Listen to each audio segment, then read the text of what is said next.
Drama मन मर्जी बहुत ही ज़्यादा इंटरेस्टिंग के साथ साथ सैड भी बन चुका है। जैसा कि आने वाले एपिसोड में आप लोगों को दिखाया जाएगा कि जो है ना सीरत मर चुकी होती है तो सहादी रो रहा होता है, और जब वो अकेला बैठा होता है तो वो कहता है कि मैं अब इस शुजा को नहीं छोड़ूंगा, मुझे उसके हर हर ठिकाने का पता है। तो ज़ारा उसके करीब बैठी हुई होती है और वो उससे कहती है कि तुम ऐसा हरगिज़ कुछ भी नहीं करोगे।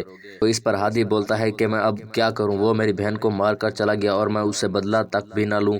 तो इस पर ज़ारा उसे समझाती है तो वो चुप कर जाता है। थोड़ी देर के बाद यानी कि फिर आप लोगों को इसके बाद दिखाया जाएगा कि शुजा को जो है ना सीरत के बारे में ख्याल बहुत आने शुरू कर देते हैं, जो कि बहुत ही ज़्यादा डरावने टाइप होते हैं, जिसमें उसे यानी कि शुजा को ऐसा लगता है कि सीरत का खून उसके हाथों, मुंह, चेहरे पर सब जगह पर लगा हुआ है। तो वो अपने हाथों को मलने लग जाता है और अपने चेहरे को मलता है, मगर उसे ये सब वहम हो रहा होता है और उसके दिमाग में सीरत के खून के बारे में यानी कि बातें घूमने लग जाती हैं कि उसने उसे कत्ल किया, ऐसे वैसा, लेकिन उसने जानबूझकर तो नहीं किया, लेकिन फिर भी उसके हाथों से कत्ल हुआ है। तो वो ये सारी बातें सुन सुनकर यानी कि पागलों की वाली कंडीशन की तरफ जा रहा होता है। तो वो इसी दौरान जब उसके नाना जान उसे यानी कि कॉल करते हैं, दादा जान, और वो कहते हैं कि मैंने सिर्फ तुमसे ये कहा था कि सीरत को आज़ाद कर दो, मैंने तुमसे ये नहीं कहा था कि सीरत को मार दो।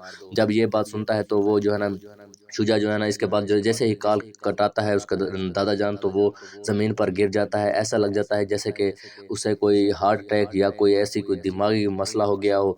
लेकिन जब वो गिरता है तो उसके बाद यानी कि उसके करीब कोई नहीं होता, पता नहीं क्या होगा उसका, यानी कि उसको हॉस्पिटल ले जाया जाएगा भी नहीं। तो इसके बारे में अगर आप लोगों को कुछ पता है तो कमेंट में ज़रूर बताइएगा। इसके बाद यानी कि आपको दिखाया जाएगा कि सीरत की डेड बॉडी को घर ले जाया जाता है, तो वहाँ पर सब घर वाले रो रहे होते हैं। तो उसके बाद यानी कि वो उसके जनाजे को उठाकर कब्रिस्तान ले जाया जाता है और वहाँ पर उसे दफना दिया जाता है। तो आप लोगों को क्या लगता है, ये जो सब कुछ सीरत के साथ हुआ है बहुत ही गलत हुआ है या नहीं, तो कमेंट में ज़रूर बताइएगा। क्योंकि सीरत यहाँ पर एक वाहिद करेक्टर है जो कि बहुत ही मासूम था, क्योंकि उसने किसी के साथ ना कुछ बुरा किया, ना किया होता है, ना किसी ने उसके साथ, यानी कि जो ये उसकी ये डेथ हुई है ये भी अनजाने में हुई है, क्योंकि शुजा उसको मारना नहीं चाहता था, उसने उसे सिर्फ धक्का दिया जिसकी वजह से वो ज़मीन पर गिरी तो मौत होगी उसकी। इसमें यानी कि सीरत का कोई भी यानी कि कसूर नहीं होता, तो वो बेचारी ऐसे ही यहाँ पर मौत के घाट उतार उतार दी गई।